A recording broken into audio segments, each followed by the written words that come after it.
low, you can still go. Even when you feel slow, you can still go.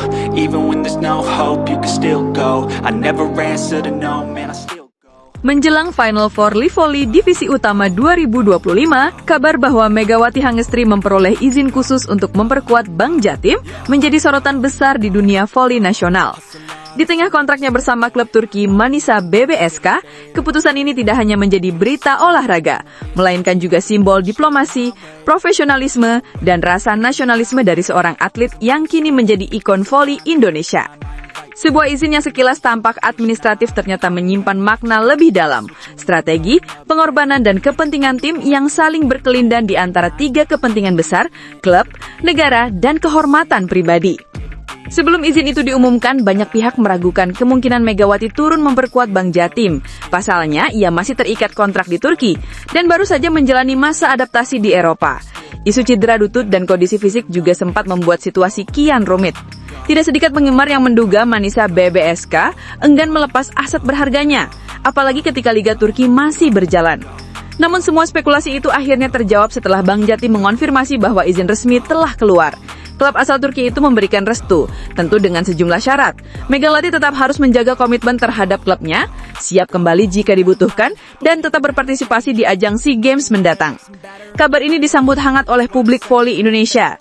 Di sisi lain, ada juga nada kecewa dari penggemar Manisa yang merasa ditinggalkan sementara oleh bintangnya. Namun bagi Bank Jatim, ini adalah momentum emas. Mereka tahu betul kehadiran Megawati bukan hanya menambah kekuatan di lapangan, tetapi juga menambah rasa percaya diri tim. Dalam tim olahraga, nama besar seperti Megawati bisa menjadi pusat gravitasi yang menyatukan semangat seluruh pemain. Ia membawa aura juara, mental baja, dan pengalaman internasional yang tidak dimiliki banyak pemain di kompetisi domestik. Izin tersebut menjadi semacam senjata taktis bagi Bank Jatim. Dari sisi psikologis, seluruh skuad kini memiliki dorongan motivasi baru. Para pemain muda melihat bahwa klub mereka berani memperjuangkan izin hingga ke luar negeri untuk menghadirkan pemain terbaik. Itu menjadi bukti nyata bahwa manajemen serius ingin meraih gelar, bukan sekedar berpartisipasi. Aura optimisme pun menyelimuti ruang ganti, menciptakan energi yang tak terlihat tetapi terasa. Di sisi teknis, kehadiran Megawati akan memberikan keseimbangan baru di formasi serang. Sebagai oposit berpengalaman, ia mampu menembus blok-blok tinggi dan menjadi solusi ketika tim menemui kebuntuan. Namun keberadaan Megawati juga membawa tantangan tersendiri. Meski telah mendapat izin, kondisi fisiknya tetap harus dijaga. Lututnya sempat bermasalah dalam beberapa bulan terakhir, dan memaksakan tampil penuh tanpa pengawasan medis bisa menjadi bumerang. Bank Jatim harus bijak mengatur menit bermain dan memastikan rotasi yang efisien. Dalam fase penting seperti Final Four, bukan hanya kekuatan tapi juga kebugaran dan kestabilan yang menentukan hasil akhir. Megawati tentu ingin membantu tim semaksimal mungkin, tetapi ia juga harus realistis menjaga tubuhnya untuk musim panjang bersama Manisa dan tim nasional. Dari sisi administratif, izin ini mencerminkan keberhasilan koordinasi lintas pihak. Tidak mudah mengatur izin pemain yang berstatus profesional di luar negeri. Dibutuhkan komunikasi intensif antara klub asal, federasi, dan pihak penyelenggara. PBVSI sebagai induk organisasi memainkan peran penting dalam memberikan rekomendasi. Keberhasilan ini menunjukkan bahwa manajemen Bank Jatim memiliki kapasitas negosiasi yang mumpuni. Mereka tidak hanya memikirkan hasil jangka pendek, tetapi juga menjaga hubungan baik antar lembaga agar langkah semacam ini bisa diulang di masa depan. Secara strategis, kehadiran Megawati akan mengubah peta kekuatan di Final Four. Lawan-lawan Bank Jatim kini harus menyiapkan taktik baru untuk meredam serangan dari pemain yang dikenal memiliki kecepatan, power, dan insting tajam di garis depan. Fokus lawan yang sebelumnya hanya tertuju pada 2 atau 3 pemain, kini harus terbagi.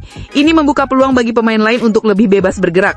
Bahkan tanpa mencetak banyak poin pun, kehadiran Megawati bisa mengacaukan struktur pertahanan lawan.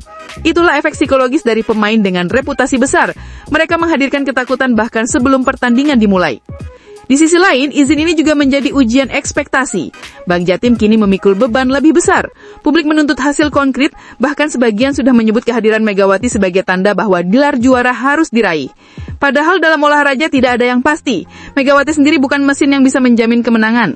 Ia tetap membutuhkan dukungan rekan setim, chemistry permainan, dan strategi yang matang dari pelatih. Jika Bank Jatim gagal memanfaatkan kehadirannya secara maksimal, izin ini justru bisa menjadi bumerang, menimbulkan kekecewaan yang lebih besar daripada sebelumnya. Tantangan lain datang dari waktu dan jadwal. Izin yang diberikan bersifat sementara, hanya untuk ajang Final Four. Setelah itu, Megawati harus kembali ke Turki. Artinya, ruang manuver Bank Jatim sangat terbatas. Mereka harus cepat beradaptasi, memanfaatkan keberadaannya secara optimal dalam waktu singkat. Di sisi lain, Manisa tentu memiliki kepentingan sendiri untuk menjaga kondisi sang pemain. Keseimbangan kepentingan inilah yang harus dijaga dengan sangat hati-hati agar tidak menimbulkan gesekan. Jika dilihat dari kacamata luas, izin Megawati ini bisa menjadi presiden positif bagi dunia voli Indonesia. Selama ini pemain yang berkarir di luar negeri jarang mendapat kesempatan tampil di kompetisi domestik. Dengan adanya kesepakatan seperti ini, kemungkinan terbuka bagi atlet lain untuk tetap menjaga koneksi dengan klub asalnya di tanah air. Ini juga menjadi sinyal bahwa hubungan antara klub lokal dan klub luar negeri bisa dibangun atas dasar saling pengertian dan profesionalisme. Namun tentu semua ini hanya akan berarti jika Bank Jatim bisa membuktikan hasil nyata di lapangan. Izin ini harus diikuti dengan permainan efektif, koordinasi matang, dan disiplin tinggi. Megawati sendiri dikenal sebagai pemain yang tak hanya kuat secara fisik, tapi juga berkarakter keras. Ia tidak suka setengah-setengah dalam bertanding. Karakternya itulah yang akan menjadi nilai tambah tersendiri bagi Bank Jatim, terutama dalam situasi kritis ketika semangat juang menjadi pembeda antara tim yang bertahan dan yang menyerah.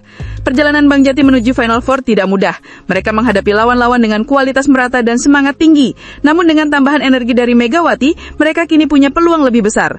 Manajemen sudah mengumumkan target juara secara terbuka, dan hal itu menjadi dorongan tersendiri bagi seluruh skuad. Tidak hanya pemain, tetapi juga pelatih, staf medis, hingga pendukung yang siap mengiringi perjuangan mereka. Keputusan memberikan izin kepada Megawati juga membuktikan bahwa Manisa BBSK cukup terbuka dan menghargai komitmen sang pemain terhadap negara asalnya. Hal ini menunjukkan hubungan profesional yang sehat antara pemain Indonesia dan klub luar negeri.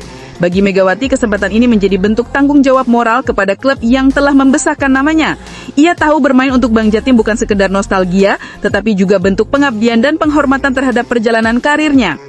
Akhirnya, izin yang diberikan untuk Megawati hanyalah awal dari sebuah tantangan besar. Semua pihak kini menunggu bagaimana dampak nyatanya di lapangan. Jika Bank Jatim mampu mengelola kehadirannya dengan bijak, menjaga kondisi fisik sang bintang, dan memadukan kekuatan tim secara utuh, maka peluang meraih gelar terbuka lebar. Tetapi jika mereka terjebak dalam euforia dan gagal menyeimbangkan strategi, izin ini justru bisa menjadi beban. Di balik setiap kemenangan besar selalu ada keputusan kecil yang menentukan arah. Izin Megawati mungkin terlihat seperti keputusan administratif, namun sesungguhnya itu adalah langkah strategis yang bisa mengubah sejarah Bank Jatim. Ia datang bukan sekedar untuk bermain, tetapi untuk membuktikan bahwa profesionalisme, kerja keras, dan semangat nasionalis bisa berjalan beriringan. Jika Bank Jatim berhasil memanfaatkan momentum ini, maka Final Four Voli 2025 bukan hanya akan dikenang karena hasil pertandingan, tetapi juga karena keberanian sebuah klub dan seorang pemain yang menembus batas demi kehormatan voli Indonesia.